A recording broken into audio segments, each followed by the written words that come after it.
Day 3. Welcome back to Draugen.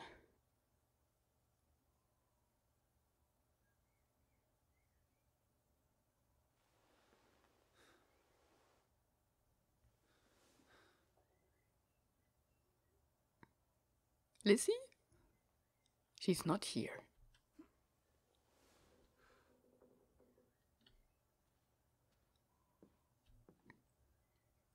The sun is shining, that's good.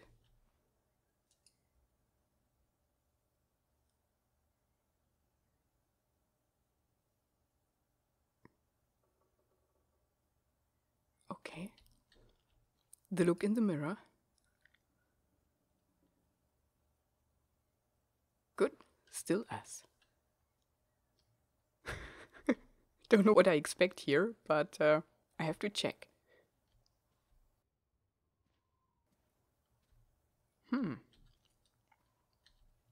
Okay.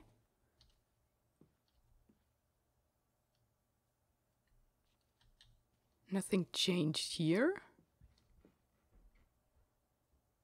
We could call, but most probably she's just outside. We cannot read these things anymore. That's interesting.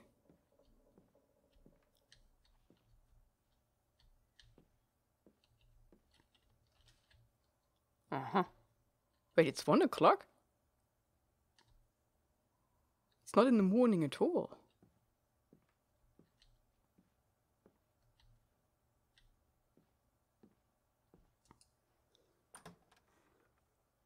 Teddy? Is that you? I'm upstairs. Oh, yes, she is.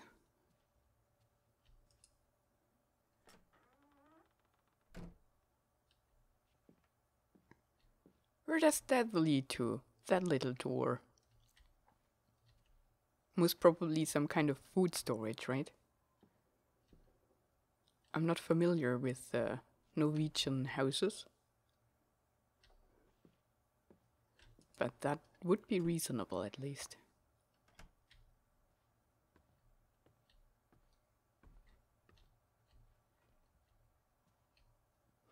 Now we can explore everything up here. Okay.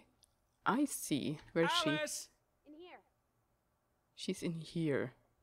In Ruth's room. So we explore everything else first. Oh.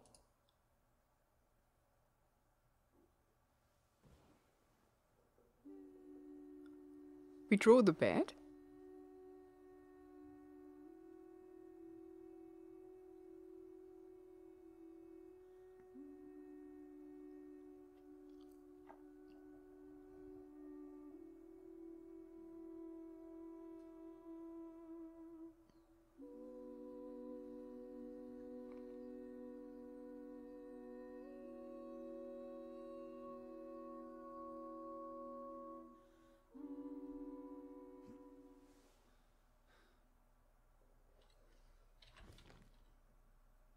Yeah.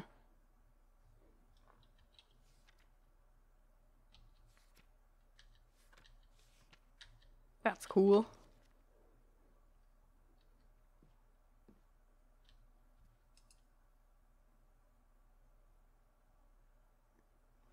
Oh, now I can read everything. August 3rd in 1923. This morning I had lemon juice in hot water with no sugar instead of tea. I also had half an apple and dry toast. I've been gaining weight lately. I read about this diet in the paper. It's apparently very popular in London. But I'm dreadfully hungry and crave fried eggs and sausages. August 4th in 1923. We received an odd letter yesterday addressed to Johann. It's from an American gentleman, Mr. Edward Harden of Hanover, Massachusetts. The letter was well written and very polite. Mr. Harden received our information from the Erlesund police when he requested contact in Draugen.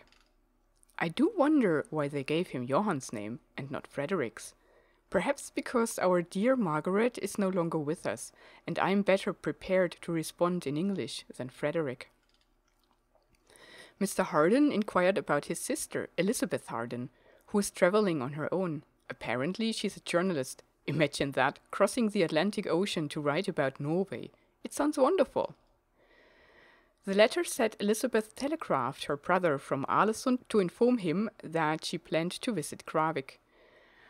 Why she'd want to come to this dreary old place, I have no idea. There's nothing here worth writing about anymore. His sister has not arrived yet. If she had, I would have tired her out with questions about America, being a journalist and traveling the world on her own. She sounds so interesting. I hope she does come, even though she will surely be bored out of her mind. I'll write Mr. Harden today. Johan is not comfortable writing letters, especially in English. He agrees that we should invite Mr. Harden to stay here if he decides to come. After all, there are no guest houses in Kravik, and our spare room is rarely used. Also, I have to admit, having a visitor from America sounds terribly exciting. August 5th, in 1923. This morning I had a boiled egg and buttered toast after Johan told me I was being silly and that I do not need to lose any weight, seeing as we're not in London and no one cares.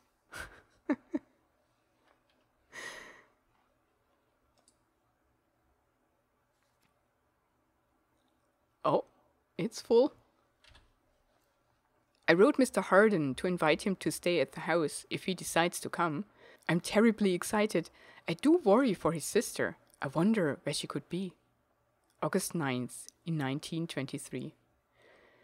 There was an argument in the shop earlier today. Frederick was yelling at poor Astrid, claiming their goats had been grazing on his land. I wanted to speak up, but knew I'd only make him angrier.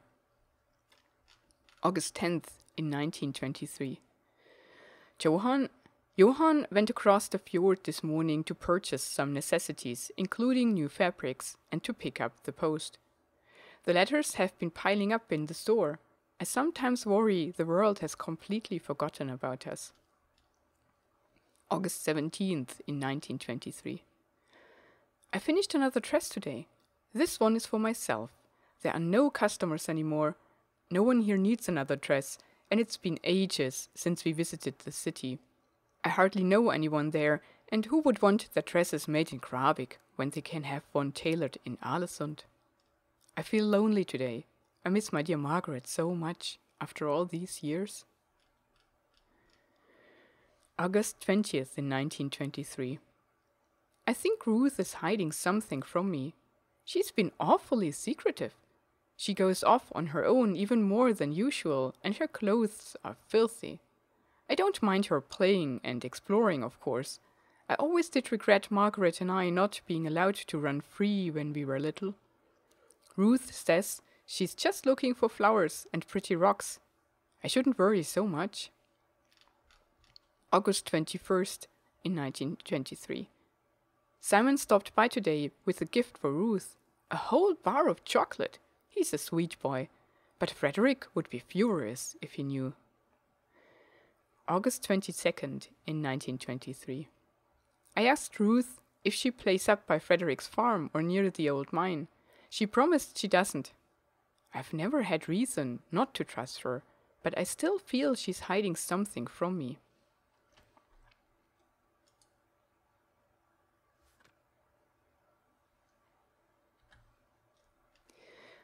I looked at her drawings while she was out.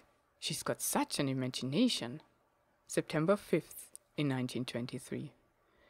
We received another letter from Mr. Harden. He'll be here in October as planned. I look forward to having someone else to speak with, if only for a few days. Not that Johan isn't good company, but we have little to converse about outside of our family routines. There's been no sign of Mr. Harden's sister yet. If she left Ålesund weeks ago, where could she be? She may well have decided to stop along the way. We've heard nothing, but we so rarely speak with anyone outside Kravik these days. I do hope she's all right. I would hate for Mr. Harden to come all this way to no avail.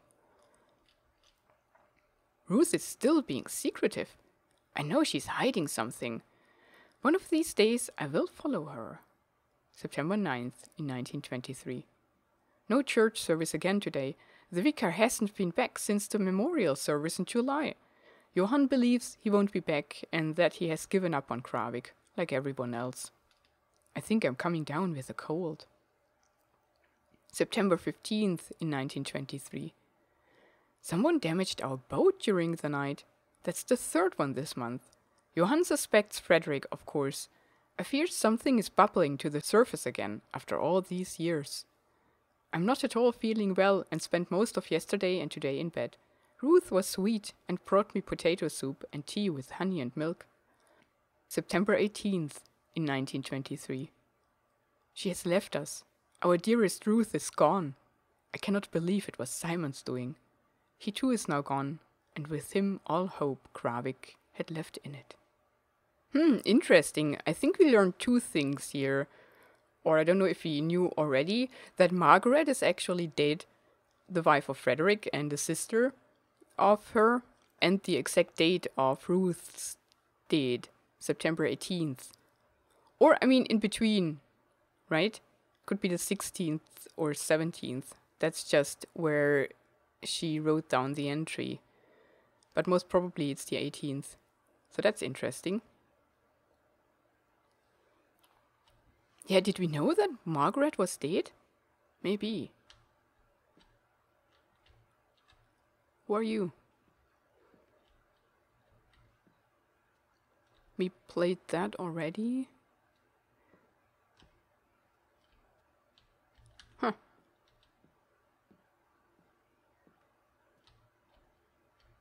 Let's look real quick into the other rooms. Thing is that things can get triggered where we are not free to explore no more. And I do not like that. Okay, here's nothing. Ship, Jeebus, and King and Queen.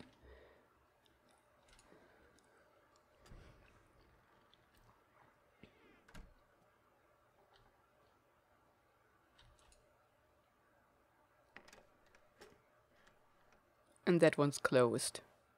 We have to find a key. Okay, let's go. Ruth.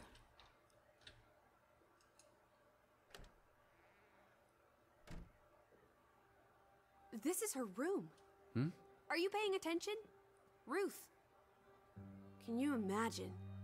One moment you're living a perfectly happy life, and then nothing.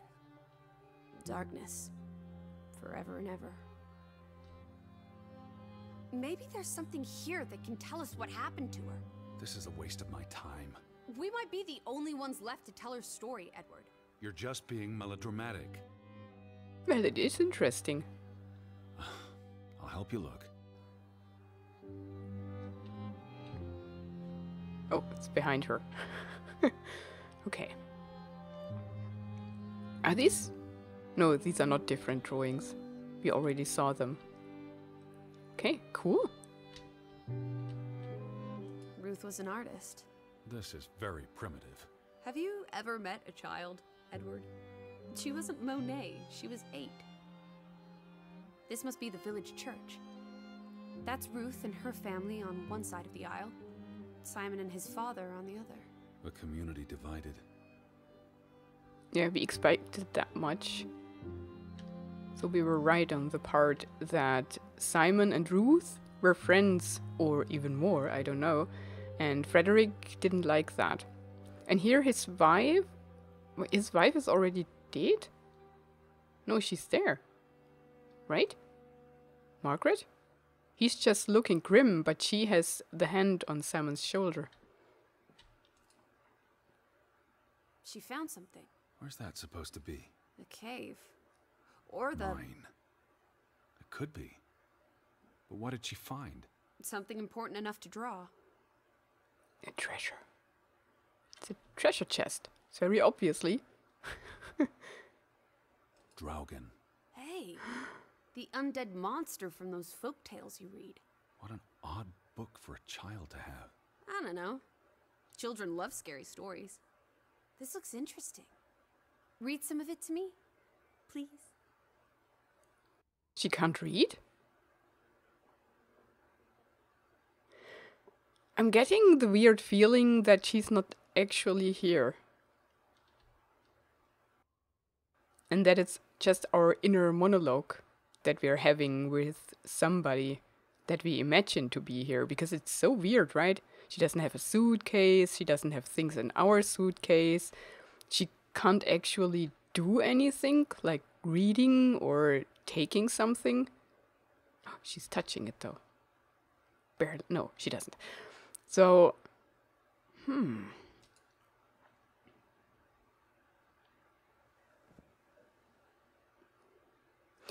In Norwegian folklore, the appearance of Draugen, the reanimated corpse of a drowned mariner, heralds death.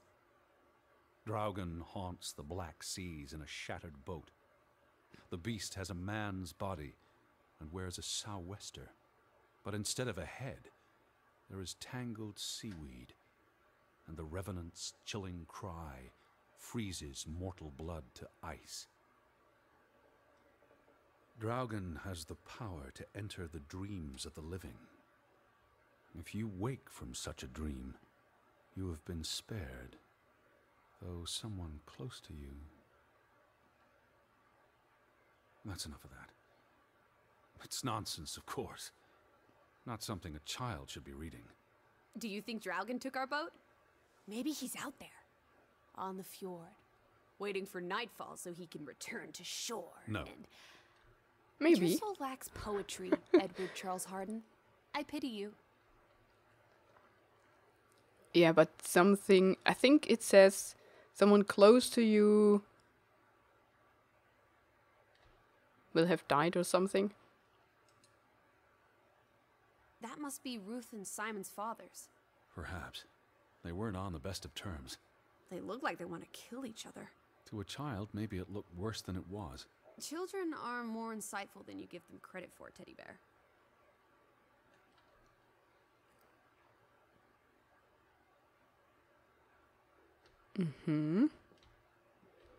There is an actual teddy bear.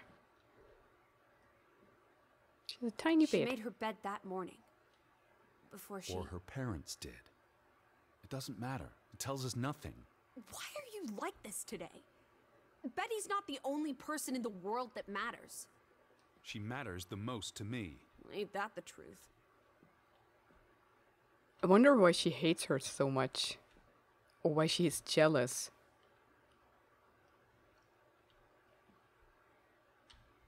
There's the Draugen. The Draugen. Oh, that's odd. A bear carrying a pig. The sea. And what is that? I mean, it looks like a rabbit, but it doesn't. Whew. A horse. Okay, okay, okay. You're looking at the crayons? Don't eat them. Ruth never finished this. What does that spell? F-O-R-B. For Banelson. The curse. Who's that figure supposed to be? It's creepy. It looks a bit like the Draugen in her book. A figment of her imagination. But the box she drew... It looks like this box under her desk. Really? Let me see. Pull it out.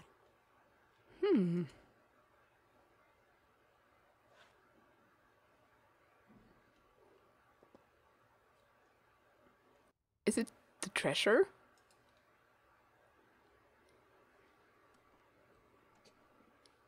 Ooh, What is this? another one. I believe this might qualify as actual treasure. Is that Norwegian money? Sort of, but ancient. Viking coins. Are they valuable? Not in terms of monetary value, but historically. Well, they belong in a museum. Looks like Ruth had her own private museum. Why would a child have these artifacts? She must have enjoyed collecting and playing with them. These are much too precious to play with. She should have given these to an adult. She was a child, Edward. To her, they were just shiny toys. Wait! The pin! On the doll! This is where it came from, her collection. But where did she find these treasures? If we're to believe her drawing, perhaps the mine. She may have found a gravesite. Wherever she found them, she wanted to keep them hidden. You think someone found out? These items wouldn't necessarily be worth much, except to a historian or archaeologist. What if this is That's not true. I mean, if someone learned she'd been collecting treasures, they might be willing to do terrible things. I mean, yes, it's true that it's more of a cultural worth, but these things are still worth a lot of money too nowadays. And these two are fibulas, and that, yeah, must have been from a gravesite, because there's so much jewelry that was used to pin together clothing pieces, and that's an arm ring here. So, yeah. There's a story here. The treasure box, the drawings. The overactive mind of an imaginative child. She didn't imagine the Viking artifacts. You shouldn't be so dismissive. The drawings could be her way of dealing with traumatic events. This is what happens when I read you the principles of psychology. You get notions. You say that like it's a bad thing. Ruth was troubled. The village was troubled, and... Is that a bell? Church bell. Someone's here. Maybe... Betty. Why would Betty ring the church bell? Perhaps she's in trouble. I need to get to the church right now. Wait, isn't it more likely to be the person you saw the other night? We should be careful. I told you, I'm not sure that was anything. Come on. Go ahead. I'll catch up with you before you get there. I need a minute to think about all of this. Okay, you think, I'll look. Do you see anyone? They must be inside the church.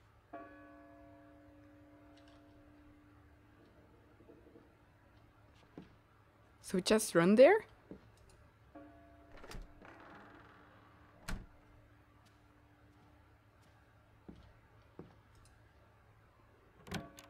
Check first the balcony. Oh, that is so beautiful. Okay.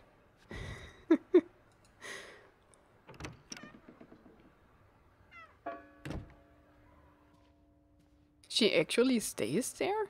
Okay.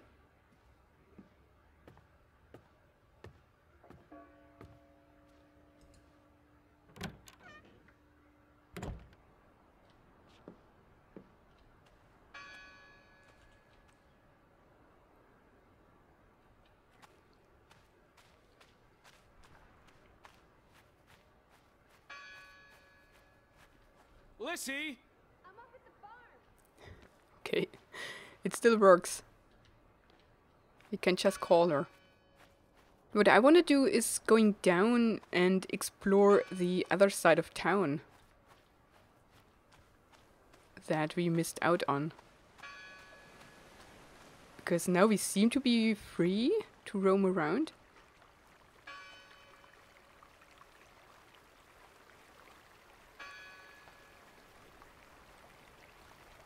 It's just a card. It looked weird.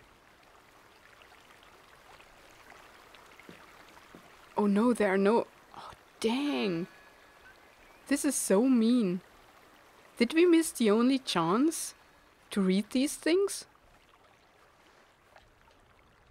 Maybe later on in the game we are getting led there.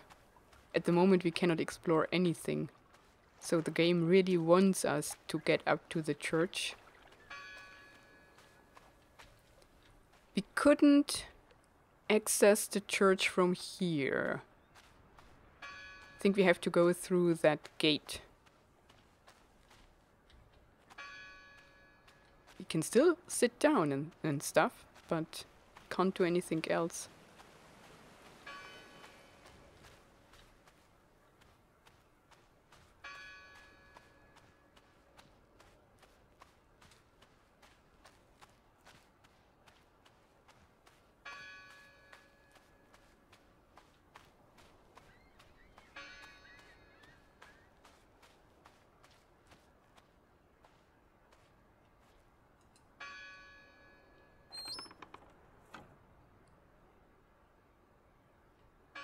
Okay. Here we come. Ready or not.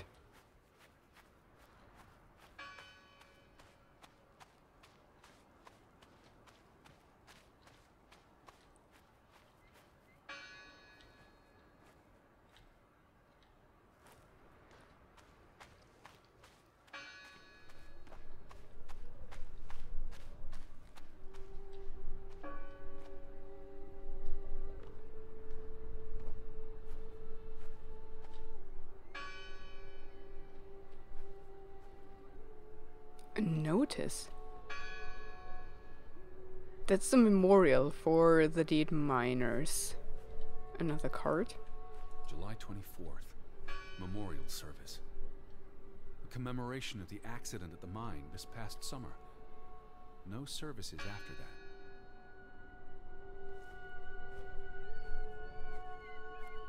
Oh, look at all those fresh graves.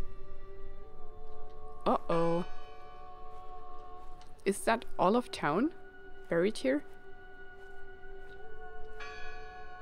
And where did we put that corpse? Can we not read who's buried? Oh, dang it. It's not readable. That's mean. Because they're all fresh. You have 1, 2, 3, 4, 5, 6, 7, 8, 9, 10, 11, 12. That's the freshest. The shovel is still here. It doesn't even have a name.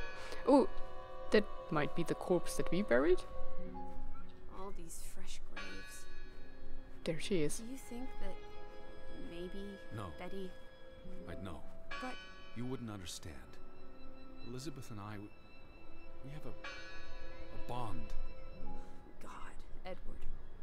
Your obsession with her is really starting to grate.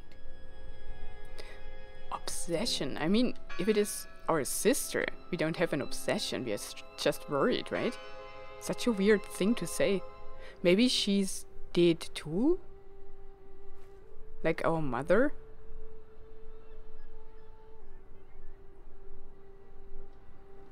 And this is all in our mind? We're hunting literal ghosts? That would be a perfect drawing spot, wouldn't it? The game does not think so.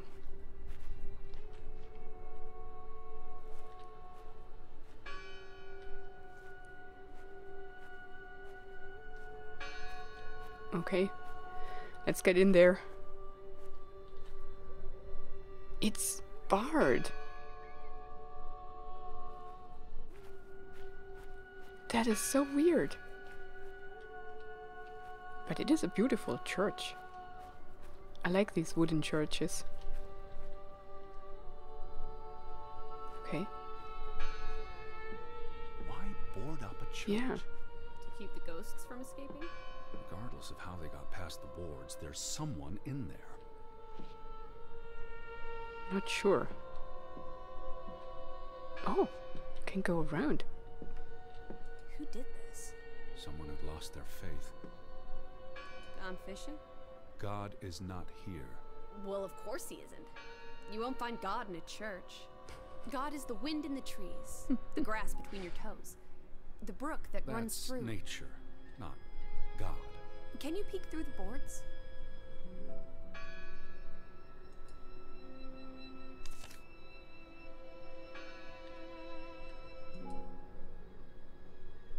See anyone? No, Listen! The bell! They're still in there! Nobody's actually pulling the string though to ring the bell.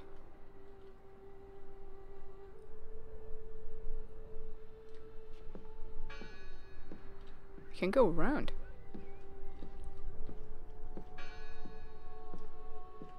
It's dark.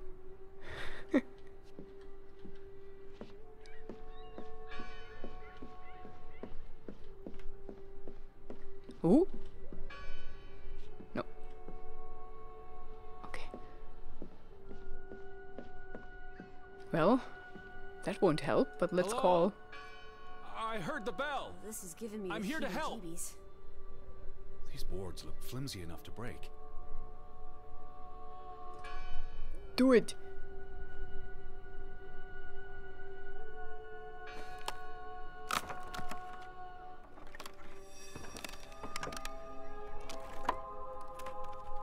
Look at that. The Ethel becomes an Edward. I didn't think you had it in you, old fruit. Be quiet.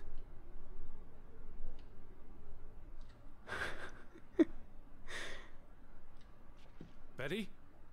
Are you here? Hello? This is Edward Harden. I'm looking for my sister, Stop Elizabeth. Stop shouting, Edward. We're alone. There are only ghosts here. There are no ghosts. I don't know about that. Tell me more. What do you know? Are you a ghost? I think she is. Well, but I also think that we're going to explore this church in the next episode. Thank you so much for watching this one. Have a wonderful and adventurous day and goodbye.